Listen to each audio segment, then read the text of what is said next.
This week's episode of WandaVision certainly had a major cliffhanger to live up to, and as usual, we got some answers, some more questions, a phenomenal homage, and yet another major cliffhanger. So, Pietro's back, and yep, it looks like it's the MCU version of Pietro, reskinned. Literally.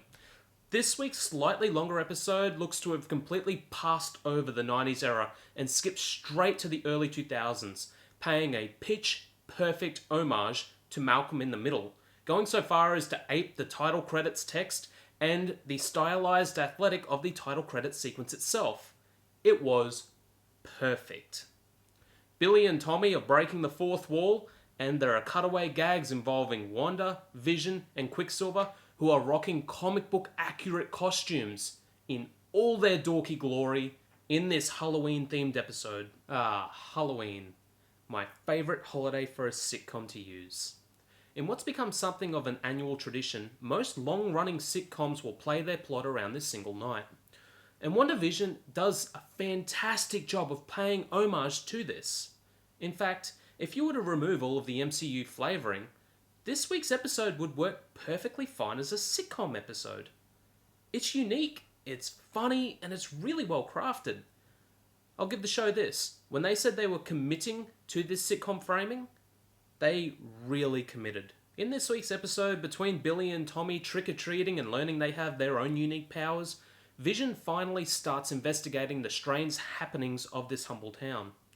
As he starts travelling further from the centre of town, we're shown scenes of people frozen, locked inside their own bodies, unable to move. Lights are flickering. The neighbourhood is surprisingly empty. When Vision finds Agnes inside her car, he releases her the way he did Norm last week, and she lets him in on something that Wanda has been trying to keep secret this whole time. Not only was he an Avenger, he's also dead. I like that when she started tripping out, she started cackling like a witch.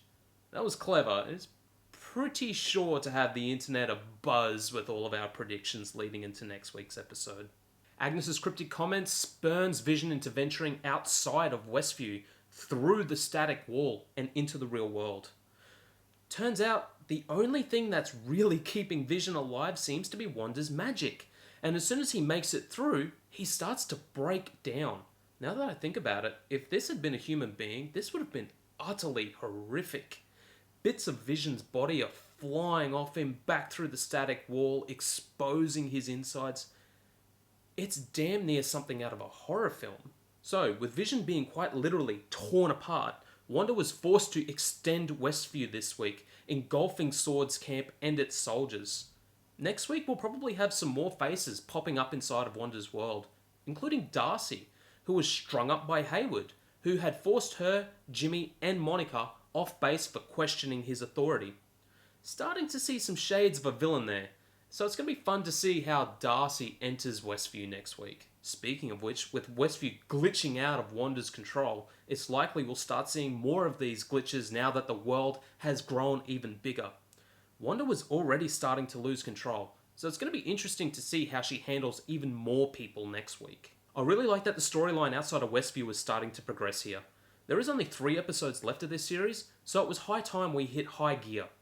From the moment Vision emerged from the wall, the episode really raised the stakes, and then some.